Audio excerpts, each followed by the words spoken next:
Welcome back everyone. I hope you had a wonderful holiday and that the new year is treating you right. Today I'm easing the house out of the holidays and into winter.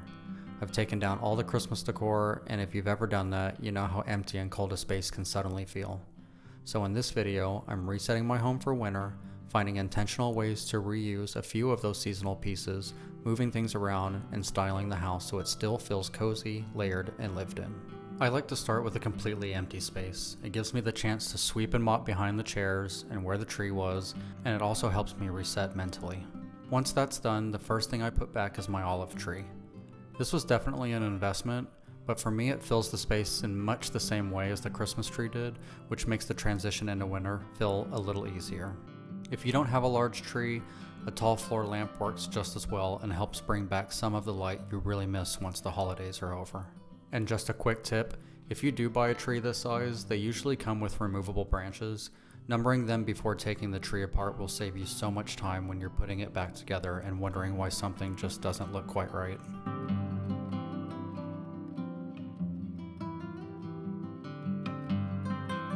Once the tree is back together, we'll bring in the chairs and the table with the help of my sidekick Ezra. I know a lot of people say that once Christmas is over, everything holiday related should be packed away because letting anything linger is more depressing than just moving on, but I couldn't disagree more.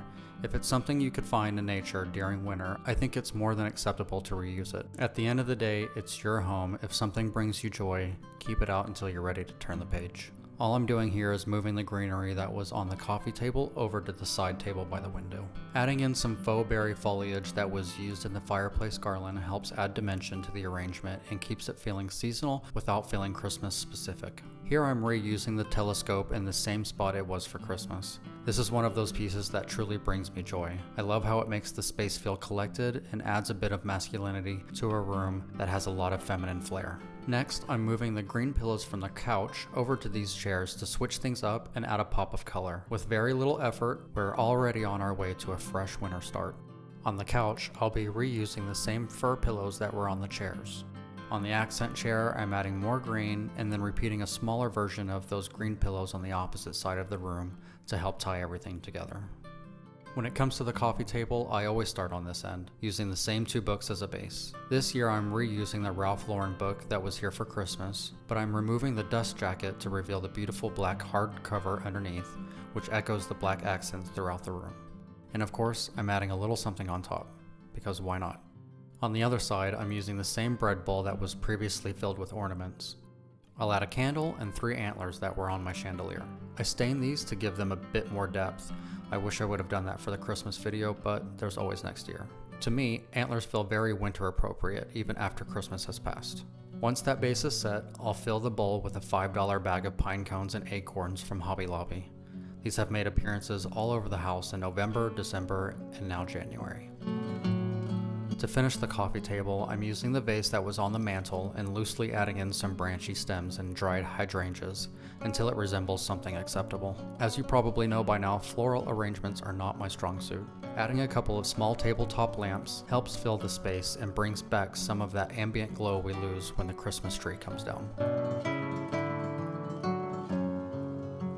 Moving to the kitchen, this wall has bothered me for a long time. These pictures, while beautiful, were always meant to be temporary until I figured out what I really wanted to do here. Originally, the mirror across from the dining room table was supposed to go on this wall, but once it arrived, I fell in love with where it is now, leaving this space blank once again.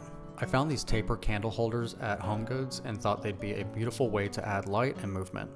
I debated between 5 and 7 holders, knowing I wanted an odd number, and ultimately landed on 5. At first, I thought it would be enough, but after stepping back, I realized I was missing the color the pictures brought into the kitchen. So I reused 4 of those photos and placed them in between the candle holders. For candles, I'm using LED versions with real wax exteriors. Normally I prefer real candles, but with how close they are to the ceiling, I'd probably burn the house down.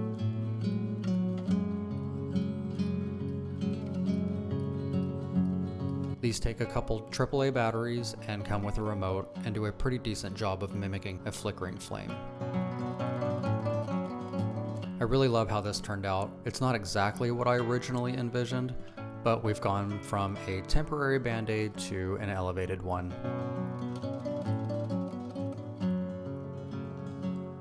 and it looks especially beautiful at night.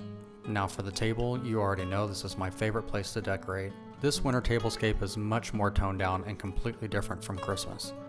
As always, I start with a base, in this case a simple white runner. I'm reusing the gold chargers that were here for Christmas, which adds warmth and also echoes the frame around the TV in the living room. On top, I'm placing basic white plates.